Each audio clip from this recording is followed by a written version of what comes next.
Hello, everyone. Thank you for joining us today for Inclusive Preparedness. My name is Vicki Swan, and I work with the BC Ministry of Emergency Management and Climate Readiness. Welcome to our webinar about inclusive preparedness. Today, I'm excited to be presenting with a number of others, including Wendy Hetherington.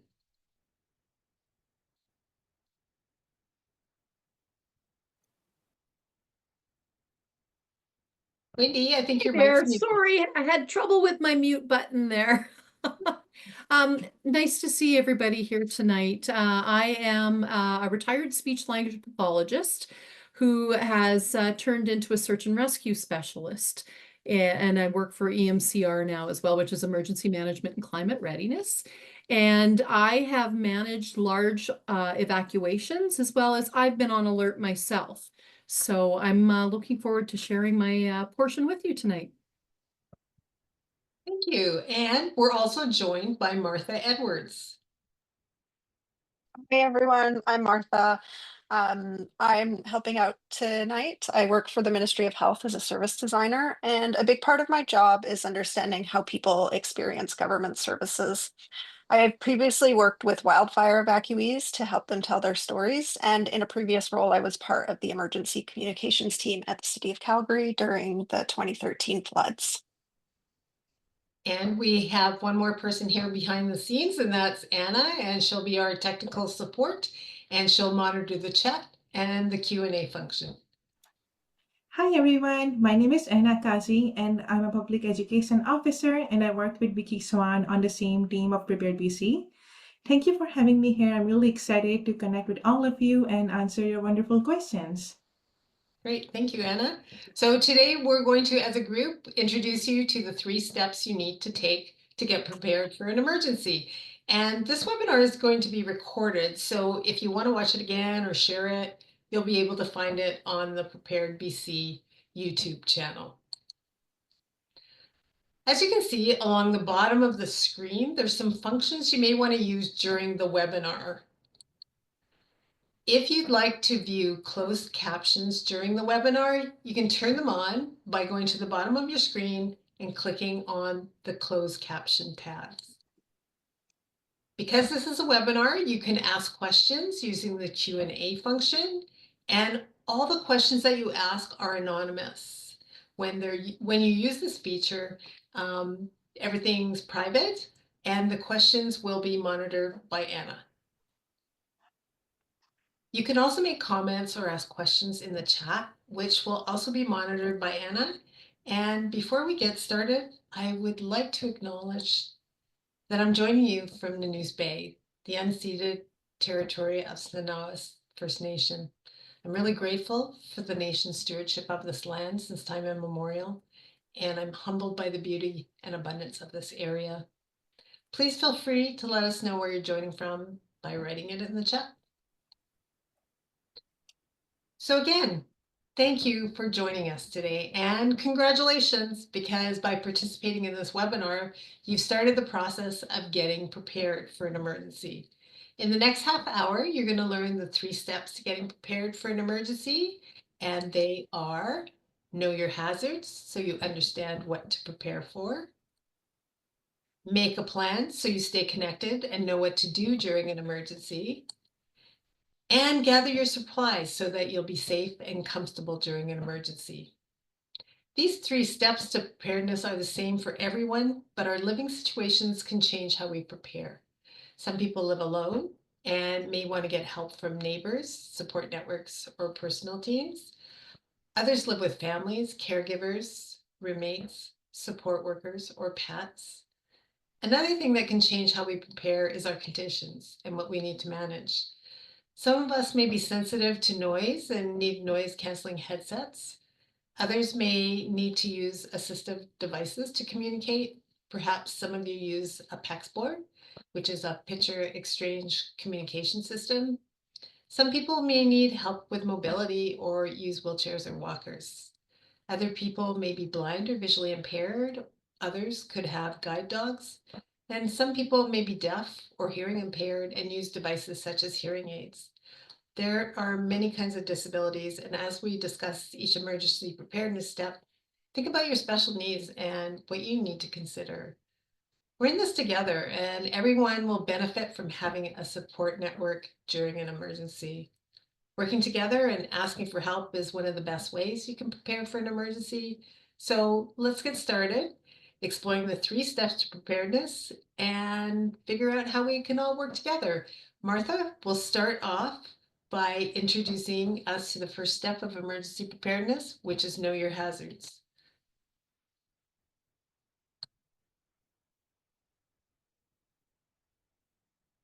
Martha, I think you're on mute. Thanks, Vicki. I think we can go to the next slide. Um, uh, so, oh, sorry, actually, can we go back? Sure. So it's important to know your hazards so that you'll know what to be prepared for. Hazards are something that could cause harm, injury, illness, or property damage. Some hazards are natural, like a storm or a flood. Other hazards are caused by humans, like a chemical spill. You need to know what hazards could happen where you live so that you know what to prepare for. So I'm going to go through some of the most common hazards in BC, and it's really good to know all of them. They might not all happen in the area that you live, but you may be traveling and experience one of them. So next slide. So floods can be caused by heavy rain, snow that melts fast, or when a dam breaks. If a flood happens close to your home, you may need to evacuate and leave your home. Wildfires can be caused by lightning or by humans, and if a wildfire happens close to your home, you may need to evacuate. Disease outbreaks happen when more people than usual get a disease, and COVID-19 was a disease outbreak that you're probably familiar with. During a disease outbreak, you may need to stay home and shelter in place. And by the way, when we say shelter in place, it basically means stay where you are and follow the instructions of local officials. Severe weather can be very cold or very hot weather. Thunderstorms, for example, heavy wind, hail, freezing rain, and snowstorms are all examples of severe weather. When you experience severe weather, you may need to stay where you are and shelter in place, but during severe heat, you may need to go to a cooling center during the day so that you don't get too hot. Power outages are hazards that's usually caused by severe weather like heavy wind, but they can also be caused by humans. And during an outage, you would stay where you are and shelter in place. Landslides can be caused by heavy rainfall, snowmelt, or earthquakes, deforestation, or development. If a landslide happens where you live, you need to evacuate and leave home. Hazardous material spills can happen on land or in water, and they can involve substances such as chemicals, waste, oil, and gas. When a hazardous material spill happens, you'll likely need to stay where you are and shelter in place. Earthquakes are common in BC. There's roughly around 4,000 a year, but most are too small to be felt. If you experience an earthquake, you'll probably need to stay where you are and shelter in place.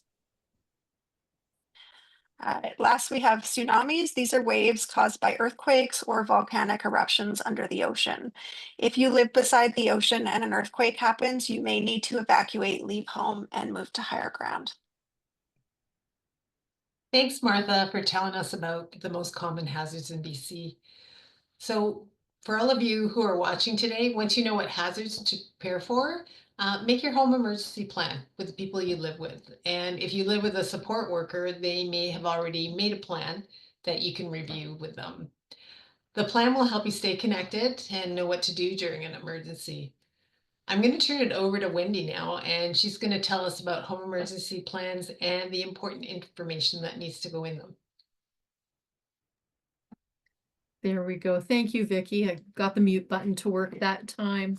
I was excited to see people from the Kootenays sign in, and because I'm calling in from Kimberley on the unceded territory of the Ktunaxa peoples. So making a plan is quite easy if you follow Prepared BC's Emergency Ready online planner. It seems pretty intimidating, but it's actually really nice because it's an interactive tool that builds a personalized plan for you.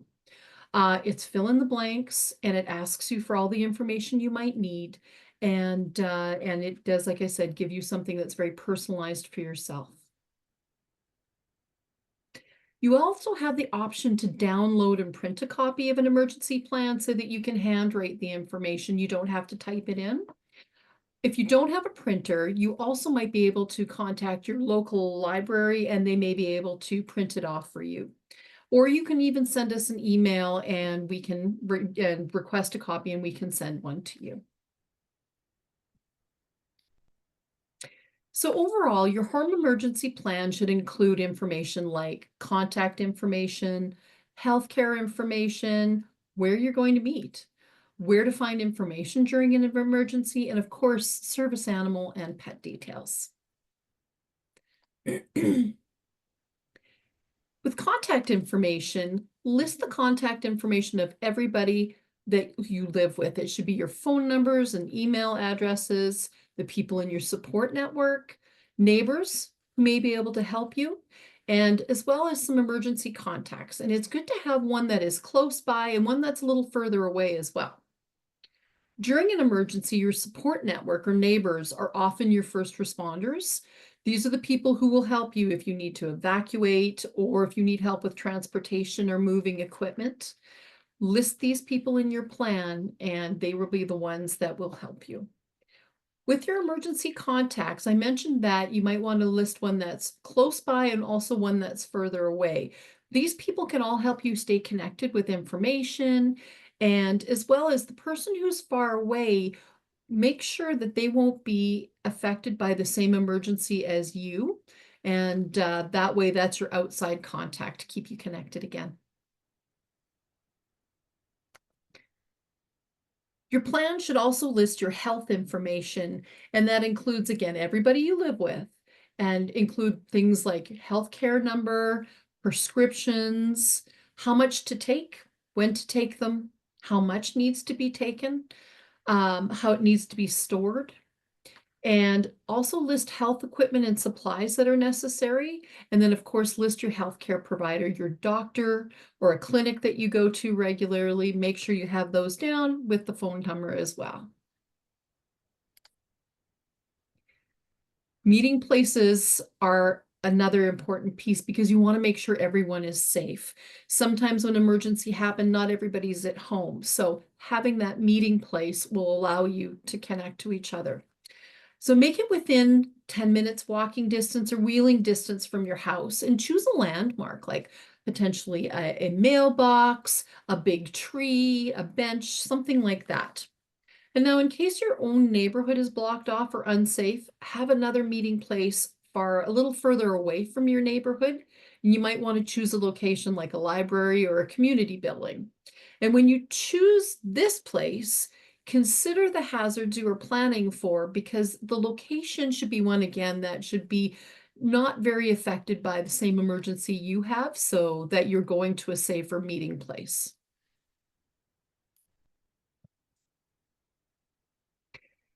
During an emergency, you're going to want to know what's happening, when you can potentially go home, and other different instructions. So the best source of credible, verified information will be your First Nation or local government, since they're the ones that are going to be leading the response. So ahead of time, you want to find out how they're going to communicate with you. And for some areas, they use alerting technology like an app. Write that into your plan, download the app, and that'll help you be ready. Some also use a social media page like Facebook or even potentially X. And if they do, again, write it into your plan so you have it, and then follow them on whatever social media platform they use. Find their website. Their website should have all this information in it. Again, write it into your plan. Others even use radio stations to share that information, and local radio stations are a wealth of information. So again, write it into your plan. You're going to hear me say that a lot, but it's extremely important. And then last but not least is our pets and service animals.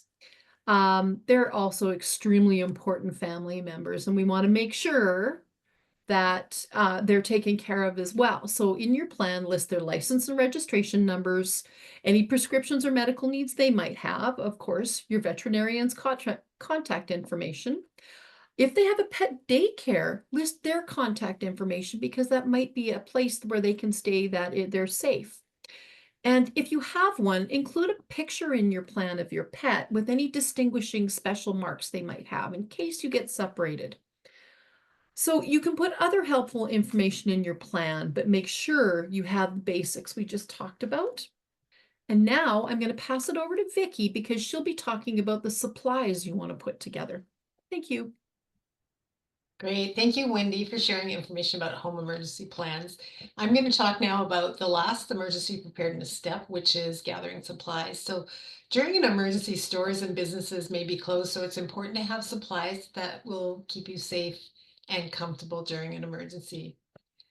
You'll need a home emergency kit in case you're asked to shelter in place, which means stay at home. And you'll need a grab and go bag in case you need to evacuate, which means leaving home in a hurry. Most of the things you need for an emergency kit and grab and go bag may already be in your home. And if you're missing things, you may find that friends and neighbors have extras that they don't need, and you can find things at thrift stores and maybe dollar stores. So let's start by talking about grab and go bags first. So everyone in your household should have a grab and go bag, including service animals, guide dogs, and pets. A grab and go bag is a small version of a home emergency kit that's customized just for you. You'll need your grab and go bag if you have to evacuate and leave home due to floods, wildfires, tsunamis, or landslides. Your grab and go bag needs the same supplies as your home emergency kit, but the differences are you're only going to have enough food and water for a minimum of 1 day up to 3 days. And the supplies are just for you. So pack your personal toiletries, assistive devices, medical equipment, and medications. To get started making a grab and go bag, you need to find a backpack or a small duffel bag. And if you don't have a pack or a bag, ask family, ask friends or neighbors if they have old bags they aren't using. And again, you may be able to find these things at secondhand stores. So I'm going to stop sharing my slides now because I'm going to show you the essential items that you should actually be putting in your grab and go bag. So first of all, I wanted to show you my grab and go bag is an old day pack, and I got it for free from somebody who was getting rid of it because the zipper was broken. So I just fixed it. And now that's my grab and go bag. And I got my pet's grab and go bag for free too. It's a diaper bag that was no longer being used by a friend of mine. So once you have your containers for your grab and go bag, you need to start thinking about what needs to go in there. So one of the most critical pieces items that need to be in your grab and go bag is your home emergency plan. So everybody in your household should have a copy of the home emergency plan in their personal grab and go bag. You also will probably want to put that together with important documents. So things like you'd want to have a copy of your personal ID in case you need to prove who you are at some point. Something that may be helpful if you have a hard time communicating in stressful situations, you may want to write out a communications card that you can share with first responders like fire, police, healthcare workers that explains how you communicate and what your needs are. So that's another good thing to tuck in with your home emergency plan. You'll need to take cash in small bills with you and put those in your grab and go bag. And you might want to tuck them in again with your important documents and your home emergency bag or home emergency plan. Make sure you've got food and water. So bars, nuts is what I take, and I take lots and lots of water in my grab and go bag. You want to stay connected, so make sure you have a phone and have a backup battery for your phone. So backup batteries are often referred to as a battery bank, and there's many places you can get them, electronic stores, hardware stores. Also, for your phone, you want to make sure you've got a charge cable in your grab and go bag for your phone. Since you're on the move, you may be relying on radio to get information about what's happening and what you need to do. So make sure you have a small hand crank or radio powered or battery powered radio in your bag. You don't have to spend a lot of money on these. You can probably get one at a thrift store for relatively inexpensive, or you can probably get one from a friend. Another thing that's really important to have in your bag is make sure you have a flashlight. A lot of people like the headlamps because then you can work hands-free if you're in the dark. You can also get flashlights that are hand cranked and battery operated, which is handy. Make sure you've packed extra batteries for your flashlight and for your radio. And also, if you use any medical equipment or assistive devices, make sure you have extra batteries for those things too. So, for example, hearing aids. Have a small first aid kit with you and also pack enough of your own personal medication for 3 days. And you might want to also add to that mix over-the-counter drugs that you might use regularly. So for example, like Pepto-Bismol or Advil or Tums, things like that. If it's summer, you might even want to pack in some suntan lotion. Don't forget to take a whistle because there may be situations where you need to signal or get attention. So very important to have a whistle. Bring a change of clothes and make sure it's seasonal. And don't forget to pack a change of socks and undergarments as well. Also pack with your clothing a pair of sturdy footwear. That's very important, particularly if you're in an earthquake zone. You also want to take along some personal toiletries like toothbrush, toothpaste, probably some soap, deodorant, maybe some wet wipes to stay clean and comfortable. Pack yourself an emergency blanket, and these you can get usually at a dollar store. Pack a notepad and some paper because you may need it for communicating with people. You may also want to be taking down notes and information that you're learning about the emergency as things unfold. And the last item is take along something that will help you pass time and pack comfort items if you like as well. So comfort items, something to pass time is a good thing to put in your bag if you have space.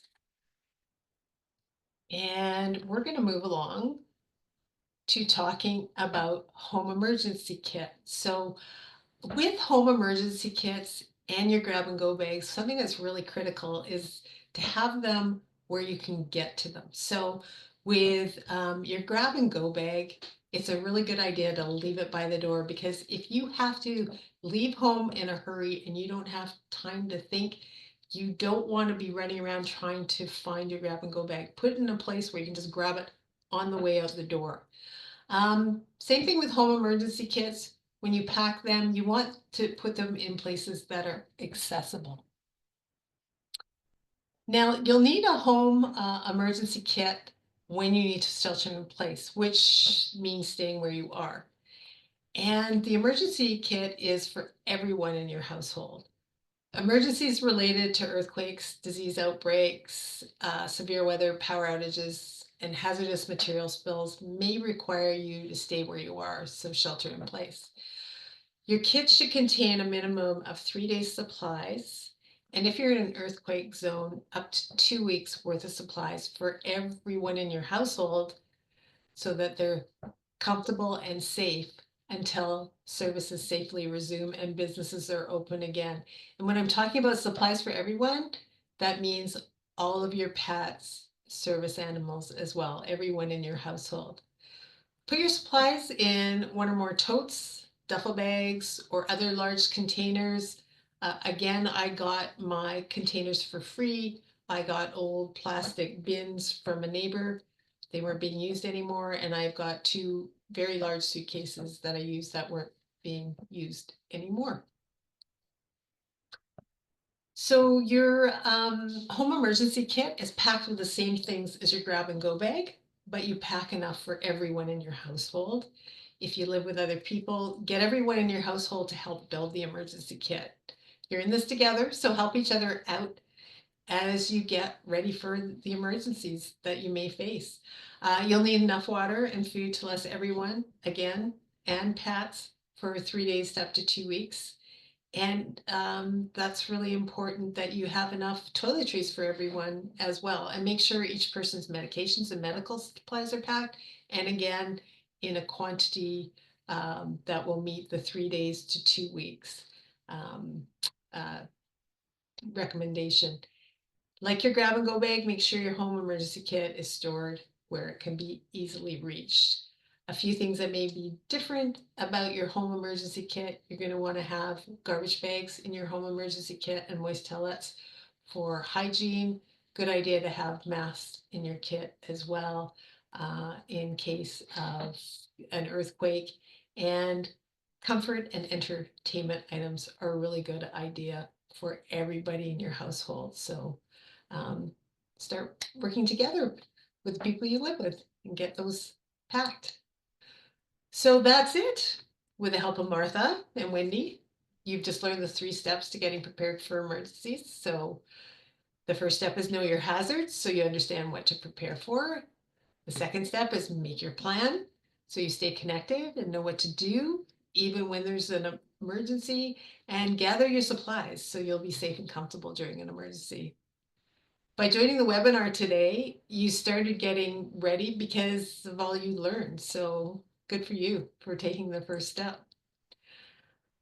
This is the first of a series of webinars that we're having this week. And the other webinars that we're having this week all start at 5:30. So we've got Tuesday to Friday webinars. Our next webinar is cultural safety and preparedness, and that takes place tomorrow. You can register online through Zoom using the link we just shared in the chat, or you can scan the QR code displayed on the screen and register. Also, many First Nations and local governments will be hosting their own Emergency Preparedness Week event, so feel free to visit your First Nation or local government websites to learn more. Now, before we go, let us know if you have any questions.